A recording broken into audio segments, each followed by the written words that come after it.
अस्सलाम वालेकुम, welcome to my YouTube channel medical with doctor FS. और इस सेशन में बात करेंगे थायराइड ग्लैंड। अगर बात करें थायराइड ग्लैंड एम्ब्रियोलॉजी की, तो थायराइड ग्लैंड ड्राइव होता है from thyroid diverticulum, and thyroid diverticulum is nothing but endodermal derived epithelial cells. एक most common anomaly that is the ectopic thyroid, जिसमें कुछ फंक्शनिंग थायराइड टिश्यूज होते हैं, एंड मोस्ट कॉमनली ये लोकेटेड होते हैं at the base of tongue. Thyroid gland के basically दो लोब्स होते हैं, एंड ये कनेक्टेड होते हैं बाय मींस ऑफ स्टमस। जो ब्लड सप्लाई है थायराइड ग्लैंड की, वो है superior thyroid artery which is the branch of external carotid artery, and inferior thyroid artery which is branch of thyrocervical trunk. अगर बात करें हिस्टोलॉजी की, तो थायराइड ग्लैंड के अंदर फॉलिकल्स होते हैं, these follicles are filled with proteinaceous material that is colloid. और हिस्टोलॉजिकल सेक्शन में ये colloid basically pink stain centrally located area होता है। उसके बाद ये जो फॉलिकल्स फिल होते हैं, they are surrounded by epithelial cells, जिन्हें फॉलिकुलर सेल्स कहा जाता है, and these follicular cells are metabolically active cells, because ये सेल्स जो होते हैं ये रिस्पॉन्सिबल होते हैं for the uptake of iodide by means of sodium iodide cotransporter. And follicular cells जो हैं वो रिस्पॉन्सिबल होते हैं for the synthesis of T3 and T4 hormones, जबकि न्यूरल क्रस्ट सेल ड्राइव कुछ सेल्स होते हैं, and they are parafollicular cells, या फिर इन्हें सी सेल्स भी कहा जाता है, बिकॉज ये प्रोड्यूस करते हैं कैल्सिटोनिन। अगर बात करें थायराइड हार्मोन्स की, तो बेसिकली थायराइड हार्मोन्स जो हैं T3 एंड T4 ये बनते हैं फ्रॉम टायरोसिन एंड आयोडीन से, एंड एक प्रोटीन जो फॉलिकुलर सेल्स बनाते हैं which is really important related to the thyroid hormone synthesis, that is the thyroglobulin. अगर बात करें सिंथेसिस ऑफ थायराइड हार्मोन्स की, तो there are 4 step. First step जो है uptake of iodide, second step is the oxidation of the iodide into iodine, third step is the organification, fourth step is the coupling reaction. First step में क्या होता है कि iodide जो है वो फॉलिकुलर सेल्स में आता है by means of sodium iodide को ट्रांसपोर्टर, जिसमें 2 सोडियम और 1 आयोडाइड फॉलिकुलर सेल में ट्रांसपोर्ट होते हैं। उसके बाद जो सेकंड स्टेप है that is the oxidation of iodide into iodine, and it is mediated by thyroid पर ऑक्सीडेज। देन जो थर्ड स्टेप है, इसमें क्या होता है कि जो थायरोग्लोबुलिन है बेसिकली इसके साथ टायरोसिन रेजिड्यूज अटैच होते हैं। देन जो ऑक्सीडाइज आयोडीन है ये बेसिकली अटैच होता है टायरोसिन के साथ, and it will form either MIT और DIT, एंड देन ये स्टोर होते हैं थायरोग्लोबुलिन में इन कोलाइट। देन उसके बाद जो फोर्थ स्टेप है that is the coupling reaction, जिसमें MIT एंड DIT मिलकर T3 या फिर T4 बनाते हैं। एक हार्मोन जिसे रिवर्स T3 कहा जाता है, it is the inactive form of the T3 hormones. अगर बात करें transport and potency of the T3 and T4 की, तो बेसिकली जो थायराइड हार्मोन्स हैं ये बाइंड होते हैं थायराइड बाइंडिंग ग्लोबुलिन के साथ ब्लड में। एंड ये बात याद रखें कि हार्मोन जो होता है वो मेटाबॉलिकली एक्टिव या पोटेंट तब होता है जब वो अपनी फ्री स्टेट में हो, एंड सबसे ज़्यादा पोटेंसी जो है वो T3 की होती है। एंड ये भी किन किताबों में लिखा जाता है कि जो T4 है ये प्रो हार्मोन है for T3, because T4 can be converted into T3 by means of 5 not deiodinase, this is the selenocysteine containing enzyme. एक इफेक्ट है that is the Wolff Chaikoff effect, जिसमें आयोडाइड का अपटेक बहुत ज़्यादा हो जाता है, एंड दैट रिजल्ट दैट ये जो आयोडाइड है वो इनिबिट करता है थायराइड पर ऑक्सीडेज को।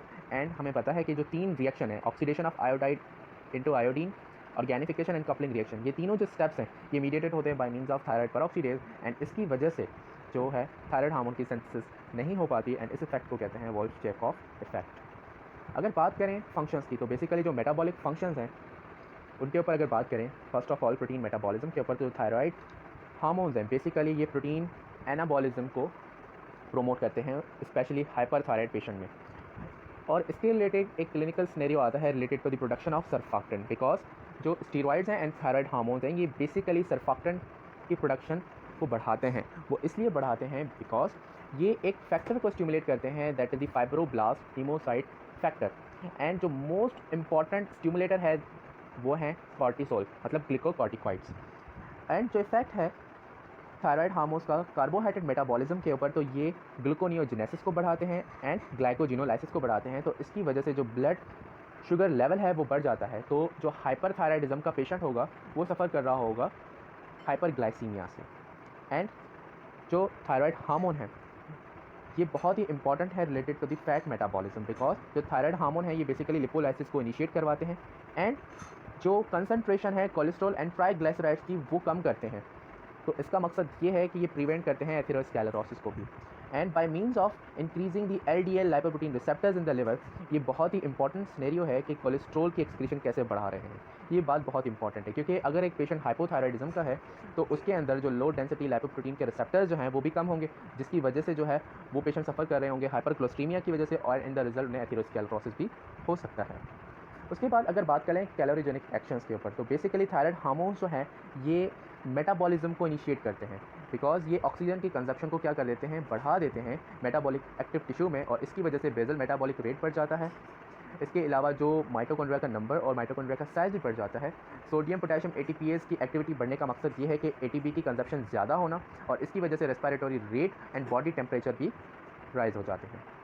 उसके अलावा अगर बात करें कार्डियक इफेक्ट्स या फिर बीटा एड्रेनर्जिक इफेक्ट्स, बेसिकली ये टॉपिक जो है आप कह सकते हैं कि जो थायराइड हार्मोन्स का है वो है permissive action related to the catecholamines, because जो थायराइड हार्मोन्स हैं ये बेसिकली इंक्रीज़ करते हैं कैथेकोलामाइन की सेंसिटिविटी, बिकॉज ये जो बीटा एड्रेनर्जिक रिसेप्टर्स हैं इनका नंबर और इनकी एफिनिटी बढ़ा देते हैं हार्ट में, और जिसकी वजह से cardiac output, heart rate, stroke volume and contractility बढ़ जाती है। तो बेसिकली क्या होता है कि सिस्टोलिक ब्लड प्रेशर जो है वो बढ़ जाता है, डायस्टोलिक कम हो जाता है, और इसकी वजह से पल्स प्रेशर बढ़ जाता है, because systolic and diastolic pressure का जो डिफरेंस है that is the pulse pressure. अगर बात करें आया थायराइड हार्मोन के क्या इफेक्ट्स हैं central nervous system and growth के ऊपर, तो बेसिकली जो थायराइड हार्मोन ये बहुत इंपॉर्टेंट है सेंट्रल नर्वस सिस्टम की मैचुरेशन के लिए, बिकॉज ये माइलिनेशन और साइनेप्स की डेवलपमेंट के लिए बहुत ही इंपॉर्टेंट होते हैं। उसके अलावा जो थायराइड हार्मोन्स हैं ये स्केलेटल मैचुरेशन के लिए भी बहुत इंपॉर्टेंट है। अदरवाइज़ एक अगर पेशेंट है जो हाइपोथायराइडिज्म से है, उनके अंदर जो है वो मसल डिवास्टिंग, पुअर मस्कुलेचर, और उनके अंदर अलर्टनेस नहीं होगी, क्योंकि अगर सेंट्रल नर्वस सिस्टम मैच्योर अच्छी तरीके से है तो वो इंसान जो है वो नर्वस इतना नहीं होगा, वो अलर्ट होगा। तो बिकॉज सारी जो चीज़ें उसकी रिलेटेड हैं सेंट्रल नर्वस सिस्टम से, वो उसके इफेक्ट करेंगी इसकी मैचुरेशन के ऊपर भी, बिकॉज एक्सेसिव स्लीप का मकसद ये है कि लेजीनेस बहुत ज़्यादा हो जाएगी, बिकॉज सेंट्रल नर्वस सिस्टम जो है वो मैच्योर सही तरीके से नहीं होता उनमें। अगर बात करें कंट्रोल ऑफ सीक्रेशन की, तो बेसिकली जो थायरोट्रोपिन रिलीजिंग हार्मोन है फ्रॉम हाइपोथैलेमस, ये एक्ट करता है फॉलिकुलर सेल्स के ऊपर by means of thyroid stimulating hormone, because thyrotropin releasing hormone act करता है एंटीरियर पिट्यूटरी पे, and anterior pituitary in response thyroid stimulating hormone release करता है एंड एक्ट करता है फॉलिकुलर सेल्स के ऊपर। एंड ये बात याद रखें, जो फ्री T3 एंड T4 हैं ये नेगेटिव फीडबैक के थ्रू जो है अपनी सेंसिस को भी इनहिबिट करते हैं। देन वो कैसे करते हैं, ये सेंसिटिविटी कम कर देते हैं थायरोट्रोपिन रिलीजिंग हार्मोन की एंटीरियर पिट्यूटरी के हवाले से, एंड थायरोट्रोपिन रिलीजिंग हार्मोन की सिक्रेशन को भी कम करवा देते हैं। एंड ये बात बहुत इंपॉर्टेंट है कि अगर एक पेशेंट जो हाइपोथायराइडिज्म से सफ़र कर रहा है उनमें थायरोट्रोपिन रिलीजिंग हार्मोन का जो लेवल है वो एलिवेटेड होता है, एंड अगर एक फीमेल है जो हाइपोथायराइडिज्म से सफ़र कर रही है तो वो हाइपरप्रोलैक्टिनीमिया से भी सफ़र करेंगी। उनकी लैब रिपोर्ट्स में हाइपरप्रोलैक्टिनीमिया भी शो होगा, बिकॉज क्योंकि जो थायरोट्रोपिन रिलीजिंग हार्मोन है वो थायराइड स्टिमुलेटिंग हार्मोन को भी इफेक्ट करता है और उसके अलावा प्रोलैक्टिन को भी, ठीक है, जबकि जो प्रोलैक्टिन है वो इनहिबिट होता है बाय मींस ऑफ डोपामिन। उसके अलावा जो थायरोक्सिन बाइंडिंग ग्लोबुलिन है ये बाइंड करती है T3 एंड T4 को ब्लड में, एंड थायराइड बाइंडिंग ग्लोबुलिन जो है बेसिकली ये कम हो जाता है in hepatic failure, steroid use and nephrotic syndrome. And basically most commonly ask एक क्वेश्चन किया जाता है कि जो थायराइड बाइंडिंग ग्लोबुलिन है इसका लेवल कम क्यों होता है जब टेस्टोस्टेरोन का लेवल बहुत ज़्यादा होता है, बिकॉज वो इसलिए क्योंकि टेस्टोस्टेरोन का जब लेवल ज़्यादा होता है तो मसल की डेवलपमेंट बहुत ज़्यादा होती है और प्रोटीन की नीड होती है, जाहिर सी बात है। तो इसलिए जो है ये थायराइड बाइंडिंग ग्लोबुलिन का ब्रेक डाउन ज़्यादा हो जाता है, इस वजह से टेस्टोस्टेरोन का अगर लेवल ज़्यादा है, हेपेटिक फेलियर है, स्टीरॉइड यूज़ है या फिर नेफ्रोटिक सिंड्रोम है, इसमें थायराइड बाइंडिंग ग्लोबुलिन का लेवल कम होता है। जबकि प्रेगनेंसी में या फिर एस्ट्रोजन थेरेपी में बेसिकली क्या होता है कि जो थायराइड बाइंडिंग ग्लोबुलिन का जो लेवल है वो बढ़ जाता है, बिकॉज ये प्रोटीन जो है इसका ब्रेक डाउन नहीं होता, बिकॉज नए जो मस्कुलेचर है वो इतना फॉर्म नहीं हो रहा होता।